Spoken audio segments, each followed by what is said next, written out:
अस्सलाम वालेकुम, आदाब, नमस्कार। परवन न्यूज महानगर में आपके साथ शेख इफ्तिखार। सैयद बिल्डर इनकी महालक्ष्मी नगरी धर्मापुरी तालुका जिला परभनी प्लॉट बिक्री जारी है। उपलब्ध सुविधाएं एनए लेआउट प्लॉटिंग के अत्याधुनिक सुविधाओं के साथ आनंद में नगरी शांत वातावरण एनए लेआउट होने की वजह से तुरंत बैंक की ओर से खर्च की सुविधा, हर प्लॉट की दिशा पूर्व पश्चिम, एलईडी स्ट्रीट लाइट की सुविधा, नेचुरल इन्वायरमेंट, बिग पार्क, 24 घंटे बिजली सेवा उपलब्ध, 50, 40, 30 फुट मजबूत डामर रोड और सीसी नाली, बिजली पुरवठा और अलग डीपी सुविधा। धर्मापुरी से 500 मीटर के करीब प्लॉट और प्लॉट के करीब ही स्कूल और कॉलेज। संपर्क हाजी शोएब 880 584 77 77, सैयद इमरान 94 21 86 77 86, एडवोकेट आशीष सोनी 94 22 17 88 88, अब्दुल रजाक 70 57 81 19 99।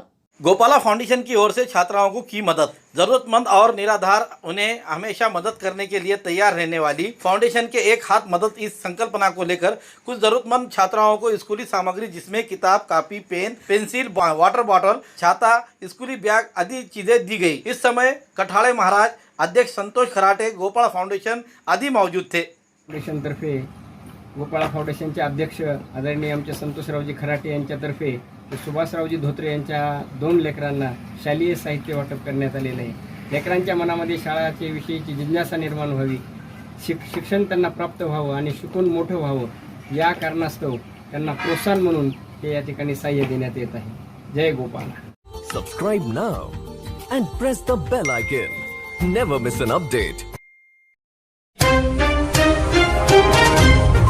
परभनी शिवसेना ऑटो चालक संगठन की बैठक लेकर उसमें सभी शिवसैनिक पक्ष प्रमुख उद्धव ठाकरे इनके साथ रहने की बात कही गई। परभनी विधानसभा चुनाव क्षेत्र के विधायक डॉक्टर राहुल पाटिल इनके संपर्क कार्यालय में संगठन के अध्यक्ष संभानाथ काळे इनके प्रमुख हाजिरी में शहर के सभी ऑटो रिक्शा ड्राइवर की बैठक ली गई। इस समय संभानाथ काळे इन्होंने कहा कि शिवसेना प्रमुख बाला साहब ठाकरे और पक्ष प्रमुख उद्धव ठाकरे इन्होंने जिनको बड़ा किया था वही गद्दार हुए। ये गद्दार मुख्यमंत्री हुए भी तो क्या, आम आदमी और साधारण शिवसैनिक आज भी पक्ष प्रमुख उद्धव ठाकरे इनके साथ है, आगे भी ठाकरे इनके साथ ही रहेंगे। ऐसा बताते हुए ऑटो पॉइंट पर शिवसेना की जय हो अन्य घोषणाएं दी गई। हम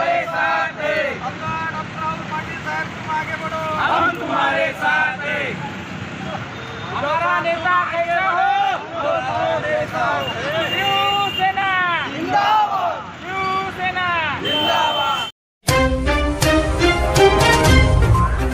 सामाजिक न्याय विभाग के तहत छात्राओं को मिलने वाला स्वाधार निधि तुरंत दिया जाए, ऐसी मांग रिपब्लिकन पार्टी ऑफ इंडिया की ओर से जिला कलेक्टर इनके पास की है। 11वीं 12वीं उसी तरह व्यावसायिक परीक्षा क्रम में छात्राओं को पिछले 2 वर्षों से स्वाधार निधि अब तक नहीं मिल पाया है। मार्च महीने में शासन का 1 करोड़ रुपया वापस गया है, जिससे छात्राओं का नुकसान हुआ है। पिछले 2 वर्षों से लॉकडाउन के कार्यकाल में अनेकों के रोजगार गए हुए हैं। नए रोजगार को ढूंढने में पालक दिखाई देते हैं। खुद के बच्चे को पढ़ाई के लिए शहर में भेजे हुए हैं। उनकी शिक्षा व्यवस्था के लिए उन्होंने कर्ज से पैसे लेकर छात्राओं को संभाल रहे हैं। जो स्वाधार निधि शिक्षा के लिए दिया जाता है वो अब तक समय पर नहीं मिल पाया है। इसलिए सहायक आयुक्त समाज कल्याण परभनी इन्हें छात्राओं को स्वाधार निधि तुरंत देने की आदेश देकर छात्राओं की होने वाली परेशानी दूर करे, ऐसा निवेदन आरपीआई के भूषण मोरे इन्होंने जिला कलेक्टर को दिया है।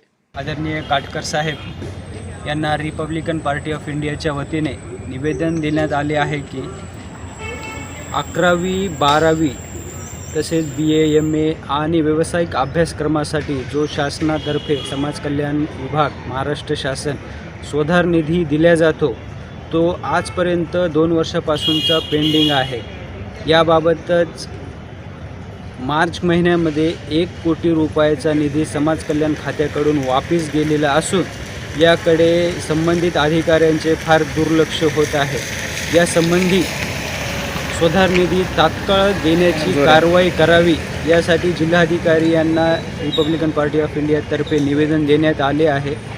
आदरणीय जिल्हाधिकारी यांनी आम्हाला आश्वासन दिलेले आहे की सहाय्यक आयुक्त समाज कल्याण यांना तात्काळ आदेश देऊन संबंधित विद्यार्थ्यांना स्वाधार निधी दिला जाईल। पुरानी बीमारियों की शर्ती इलाज, घुटने के दर्द, शुगर, बवासीर, गुर्दे की पथरी, सफेद दाग, हार्ट अटैक, अस्थमा, एलर्जी, दाग कोड़ की बीमारी, गांठियों से पीड़ित अन्य बीमारियों से परेशान हो तो इलाज के लिए तुरंत संपर्क करें। डॉक्टर गोविंद कामटे, आयुर्वेदिक विद्या विशारद, बालाजी आयुर्वेदिक प्राकृतिक चिकित्सा केंद्र, शाखा नंबर 1, उघड़ा महादेव इलाका, महात्मा बसवेश्वर चौक, कारेगांव रोड, परभनी। सुबह 8 बजे से रात 10 बजे तक। संपर्क 9921691008। इस वर्ष आषाढ़ी एकादशी और ईद उल अजहा यानी बकरीद ईद ये दोनों त्योहार एक ही दिन आए हुए हैं। जिले के नागरिकों को इन त्योहारों को मिलजुल कर भाईचारगी के साथ धार्मिक भावनाओं को ठेस न पहुंचाते हुए ऐसा ध्यान रखकर धार्मिक सलोखा और शांतता आबादी रखते हुए इन त्योहारों को उत्साह के साथ मनाए, ऐसा आह्वान जिला कलेक्टर आंचल गोयल इन्होंने किया है। जिला कलेक्टर ऑफिस में लिए गए आषाढ़ी एकादशी और ईद उल अजहा यानी ईद के और उसी के अलावा गुरु पूर्णिमा इस पार्श्वभूमि पर लिए गए शांतता कमेटी की मीटिंग ली गई। इस समय एडिशनल एसपी मुमक्का सुदर्शन, मनपा आयुक्त देवीदास पवार, जिला परिषद के अतिरिक्त सीईओ अजिंक्य पवार, निवासी उप जिलाधिकारी महेश वड़तकर, पशु संवर्धन उप आयुक्त नेमाड़े के साथ सभी विभाग के अधिकारी कर्मचारी, सभी समाज के धर्म गुरु, सामाजिक कार्यकर्ता, एनजीओ पदाधिकारी बड़ी संख्या में हाजिर थे। तहसील कचेरी में प्रमाण पत्र यानी सर्टिफिकेट निकालने के खातिर 100 रुपए का बॉन्ड पेपर पर शपथ पत्र लिखकर देना पड़ता है। अन्य तहसील कचेरी में ऐसे बंधन नहीं है। परभनी तहसील में भी ऐसे 100 रुपए के बॉन्ड पर लिखकर देने का शपथ पत्र को बंद करे, ऐसी मांग संभाजी ब्रिगेड की ओर से की गई है। इस समय विभागीय कार्याध्यक्ष नितिन देशमुख, जिला अध्यक्ष बालाजी मोहिते, महानगर अध्यक्ष गजानन जोगदंड, विद्यार्थी परिषद के जिला अध्यक्ष पांडुरंग शिंदे, नितिन पवार, बालाजी शिंदे आदि हाजिर थे। परिषदेतर्फे आणि संभाजी ब्रिगेडतर्फे कलेक्टर ऑफिस तसेच तहसीलदार ऑफिसला आम्ही VWS सर्टिफिकेटसाठी जे काही शपथपत्र लागतो ते आपल्या बॉन्ड पेपरवर घेतात। जर साध्या तहसील बाकीच्या जर तहसील बघतो आपण, सोनपेठ असू द्या, पाथरी असू द्या, इतर तहसीलला ते साध्या याच्यावर शपथपत्र घेतात आणि फक्त परभणी तहसीललाच बॉन्डवर 100 रुपयाचा बॉन्ड लागेल। त्यामुळे विद्यार्थ्यांची आर्थिक भूर्दंड ते विद्यार्थ्यांना बसत आहेत आणि शेतकऱ्यांना आधीच दुबार पेरणीचं संकट आणि त्याच्यामध्ये परत हे असे छोटे मोठे भूर्दंड आणि आपली वेबसाईट पण आहे, जी वेबसाईट पण 4-5 दिवस झालं बंद आहे। आता 15 तारखेला आमची फॉर्मची लास्ट डेट आहे। आता आम्ही जर एखाद्या याच्यावर गेलो, कोणते आपली जे वी सेवा केंद्रावर गेलो, वी महासेवा केंद्रावर, तर ते सांगतात बाबा इतक्या लवकर निघणार नाही, याचा वेबसाईटचा याचा प्रॉब्लेम येत आहे। तर ह्या सगळ्या जे काही ते कोणते ते नोडल अधिकारी असतील किंवा तहसीलदार साहेब असतील यांनी व्यवस्थित त्याचा पाठपुरावा करावा आणि तात्काळ याच्यावर बॉन्ड हे रद्द करण्यात यावं। आज वीर भगतसिंग विद्यार्थी परिषद संभाजी ब्रिगेड यांच्या वतीनं तहसील कार्यालय व जिल्हाधिकारी कार्यालय येथे आज निवेदन सादर करण्यात आलेलं आहे। विषय हा आहे की EWS सर्टिफिकेटसाठी येथील तहसील कार्यालयातील काही अधिकारी कर्मचारी तहसीलदार यांच्या मार्गदर्शनाखाली 100 रुपयाचे बॉन्ड हे विद्यार्थ्यांना EWS सर्टिफिकेटसाठी मागत आहे। अशा पद्धतीने विद्यार्थ्यांची पिळवणूक या तहसील परभणी जिल्ह्याच्या तहसील कार्यालयामार्फत होत आहे, असं आम्हाला निदर्शनास आलेले आहे। या विरोधामध्ये आज आम्ही संभाजी ब्रिगेडच्या वतीनं तहसीलदार साहेब आणि कलेक्टर साहेब यांना निवेदन सादर करण्यात आलेलं आहे। लवकरात लवकर ही अट शिथिल करण्यात यावी आणि साध्या शपथपत्र बॉन्डवर EWS सर्टिफिकेट हे तात्काळ मराठा समाजातील विद्यार्थ्यांना देण्यात यावेत, अशी मागणी आज आम्ही संभाजी ब्रिगेडच्या वतीने करण्यात आली। जर अशा पद्धतीची किचकट अट जर टाकून तहसीलदार या विद्यार्थ्यांची पिळवणूक करत असेल तर याचा जबाब आम्ही त्या तहसीलदार साहेबाला याचा विचारणार आहोत आणि या संदर्भामध्ये जर अशा पद्धतीने करत असेल तर आम्ही त्या संदर्भात आंदोलन सुद्धा छेडणार आहोत, अशी माहिती या ठिकाणी सांगतो मी। फॉरेस्ट विभाग की ओर से जंगल के जानवर को पकड़ने वालों पर कार्रवाई। परभनी जिला स्थित पालम के बस स्टेशन इलाके में जंगल के जानवर को लेकर बिकाए जाने की जानकारी परभनी फॉरेस्ट विभाग के अधिकारियों को मिलने पर फॉरेस्ट ऑफिस के अधिकारियों ने एक संदिग्ध व्यक्ति को हिरासत में लेते हुए उसकी पूछताछ छानबीन करने पर उसके पास घोरपड़ ये नामी जंगल का जानवर दिखाई दिया। उसे तुरंत हिरासत में लेकर परभनी विभागीय फॉरेस्ट अधिकारी ऑफिस में लाकर फॉरेस्ट सुरक्षा अधिनियम 1972 के तहत अपराध दाखिल किया गया है। ये कार्रवाई फॉरेस्ट विभागीय अधिकारी अरविंद जोशी, फॉरेस्ट परिक्षेत्र अधिकारी भालचंद्र तड़ेकर, इनके मार्गदर्शन पर काशीनाथ भंडारी, वनपाल अधिकारी परभनी, इन्होंने अपराध की नोंद की है। इस समय गोरे करे, अखिल पठान, नागर गोजे मैडम, नागथाने मैडम, वन रक्षक और अन्य कर्मचारी हाजिर थे। इस समय विभागीय फॉरेस्ट ऑफिसर अरविंद जोशी इन्होंने आह्वान किया है कि जंगलात के जानवरों की बिक्री या फिर शिकार कोई करता है तो उन पर सख्त कार्रवाई की जाएगी। परभनी जिले में कहीं भी ऐसा मामला दिखाई देने पर नागरिकों ने 02452 220 455 इस नंबर पर संपर्क करें, ऐसा अपील की गई है, ऐसा आह्वान किया गया है। औरंगाबाद पुणे बड़े सिटीज में जाने की जरूरत नहीं। अब परभनी में भी हर प्रकार के दवाखानों, मेडिकल के फर्नीचर उपलब्ध। Air group production air steel और टाइप फर्नीचर हॉस्पिटल और मेडिकल में लगने वाले सभी प्रकार के फर्नीचर और रैक तैयार करते हुए दुरुस्त किए जाते हैं। हमारे पास land bed, semi folder bed, full floor bed in ICU, crash card, medical rack, mall rack, general store rack, examination table with gynaec examination table, tea table, ECG trolley, monitor trolley, stretcher on trolley, double S fold trolley, अन्य trolley और अन्य प्रकार के furniture बनाए जाते हैं और दुरुस्त किए जाते हैं। संपर्क air steel furniture proprietor Shaikh Naveed, mobile number 92 25 31 31 10, 41 49 31 31 10। Address Gangakhed नाका, परली गेट पर।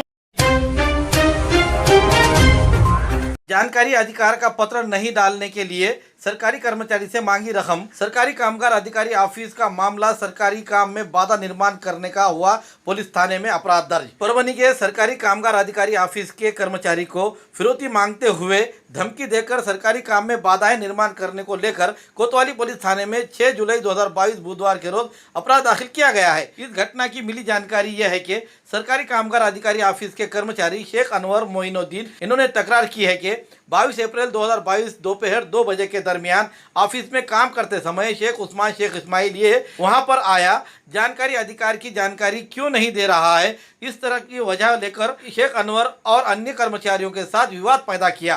फिरियादी को ब्लैकमेल करते हुए विवाद कर धमकी देकर सरकारी काम में बाधाएं निर्माण की, उसी तरह फिरौती मांगी। इस मामले में फिरियादी ने तकरीबन 2.5 महीने के बाद कोतवाली पुलिस थाने में शेख अनवर के तकरार पर जानकारी अधिकार के पत्र बार बार डालने वाले शेख उस्मान शेख इस्माइल इन पर अपराध दाखिल किया गया है। आगे की जांच पीएसआई पुल पगार कर रहे हैं। डॉक्टरी पेशे को कालिमा लगाने वाली भाषा का इस्तेमाल करने वाले डॉक्टर पर कार्रवाई करने की मांग पत्रकार संघ की ओर से की गई है। पाथरी स्थित रिद्धि सिद्धि खानगी दवाखाने में मदन भालेराव अपने नवासे को सलाइन की सुई हाथ में लगाने के खातिर तारीख 6 जुलाई 2022 बुधवार के रोज डॉक्टर प्रीतम सोमानी इनके पास गए हुए थे। इस समय डॉक्टर सोमानी इन्होंने मरीज की CBC टेस्ट कराने को लेकर सुई बिठाने से इनकार कर दिया था। इस पर भालेराव इन्होंने उनके दामाद पत्रकार को डॉक्टर को इलाज के लिए कहे। ऐसा फोन करने पर डॉक्टर भड़के और तू पत्रकारों को फोन लगाता है क्या, मैं पत्रकारों को गंदी गाली देकर मारता हूं, ऐसी गाली गलौज की। और जिस पर मदन भालेराव इनके फिरियाद पर पाथरी पुलिस थाने में भादवी कलम 294 और 504 के तहत अपराध दाखिल किया गया है। लेकिन डॉक्टर और मरीज के रिश्तेदार में हुए विवाद का वीडियो वायरल हुआ है। इन सभी मामले को और पत्रकार के ताल्लुक से गलत शब्द निकालने वाले डॉक्टर प्रीतम सोमानी का निषेध करते हुए अखिल भारतीय मराठी पत्रकार संगठन की ओर से उचित कार्रवाई करने की मांग की गई है।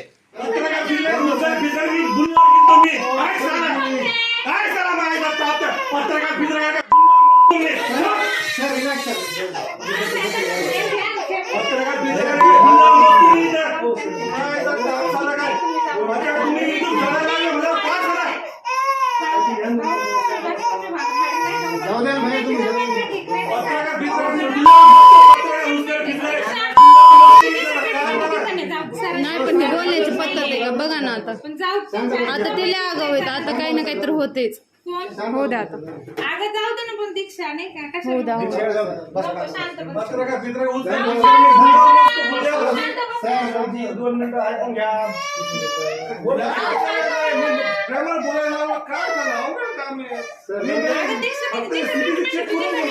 हो ना, पण ही बोलण्याची पद्धत झाली का? मग मी सकाळी आले होते ना विचारायला.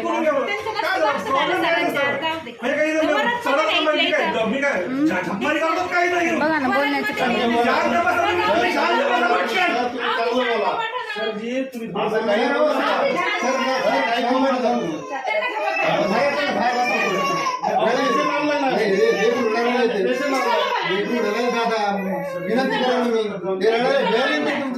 डॉक्टर सोमानी आर्ग्युमेंटली नेहमीच वागतो, अशा वारंवार तक्रारी होत्या आणि त्यांनी काल सुद्धा 6 तारखेला प्रकार केला. तर त्याने पहिल्यांदा रुग्णांशी वाद घातला आणि काही पत्रकार रुग्णांचे नातेवाईक आहेत असे कळाल्यानंतर पत्रकाराविषयी त्यांनी अर्वाच्य भाषेत विनाकारण अपशब्द वापरले, त्या खालच्या शब्द वापरले की या डॉक्टरवर कठोर कारवाई व्हायला पाहिजे. त्यावर कारवाई झाल्याशिवाय पत्रकार संघ थांबणार नाही. सायंकाळी प्रीतम सोमानी नावाचे जे डॉक्टर आहेत त्यांनी आपण सामाजिक क्षेत्रामध्ये काम करणारे जे डॉक्टर वैद्यकीय क्षेत्रातले लोक त्यांनी जर अशा प्रकारे भाष्य केलं असेल त्यांची बौद्धिक दिवाळी करून निघालेली आहे. आम्ही अखिल भारतीय मराठी पत्रकार संघाच्या वतीने आता स्थानिक पोलीस प्रशासनाला व तहसील प्रशासनाला निवेदन दिलं आहे आणि त्याच्यावरती कडक कारवाई करण्यात यावी, जेणेकरून की भविष्यामध्ये अशा प्रकारे कोणी वक्तव्य करणार नाही. शैक्षणिक संस्था असतील किंवा वैद्यकीय क्षेत्र असतील हे जनसामान्यांचे एक ठिकाण आहे आणि अशा ठिकाणी गैरवर्तन करणं म्हणजे ही खेदाची बाब आहे. पाथरी येथील बालरोग तज्ज्ञ डॉक्टर सोमानी यांनी काल रात्री जे त्यांच्याच स्वतःच्या दवाखान्यामध्ये रुग्णासोबत जे गैरवर्तन केलं आणि रुग्ण पाथरी येथील एका पत्रकारांचे जनातलग होते. ही बाब माहीत झाल्यानंतर एक पत्रकार तिथे गेल्यानंतर पत्रकारावर इतक्या अश्लील भाषेवर त्यांनी बोलले. तो व्हिडिओ सगळीकडे व्हायरल झाला. त्या प्रकरणात पोलिसात गुन्हाही दाखल झाला. मात्र या घटनेचा पत्रकार संघाच्या वतीने निषेध करण्यात आला असून यांच्यावर यांच्या वैद्यकीय डिग्रीवर सुद्धा आता या पुढच्या काळामध्ये कारवाई करावी अशी आमची मागणी आहे. मी दवाखान्यात गेलो होतो सोमानी सरांच्या, सुई लावून द्यायला लेकराला म्हणून. त्यांनी लावली नाही, CBC करा म्हणले. मी म्हणलं CBC मी उद्या करतो. ते म्हणले नाही करत नाही. मग CBC नाही केल्यानंतर मी करत नाही, ती सुई लावत नाही. आणि मग मी माझे जावई पत्रकार आहेत त्यांना फोन करून सांगितलं आणि त्यांचा फोन त्यांना गेल्यानंतर त्यांनी डायरेक्ट शिवीगाळ केली मला. तिथं रागात आले, मारायला धावधाव यायले अंगावर. काय म्हणले? पत्रकाराला मी असं करतो, पत्रकाराचा तू फोन लावतो का? मी पत्रकाराला खालच्या भाषेत असं काही मारतो, त्यालाही मारतो. पत्रकाराला एकदम खालच्या थराला जाऊन बोलले साहेब. ते मलाही मारतो म्हणले. मग मला राग अनावर झाला नाही, ते अंगावर धावतो. काय झालं? मी पाथरी पोलीस स्टेशनला गेलो आणि तिथं जाऊन गुन्हा दाखल केला त्यांच्यावर. हमारे न्यूज़ आपको किस तरह पसंद आ रहे हैं, इसके लिए लाइक करें, शेयर करें, कमेंट करें, सब्सक्राइब करना ना भूलें. Subscribe now and press the bell icon. Never miss an update.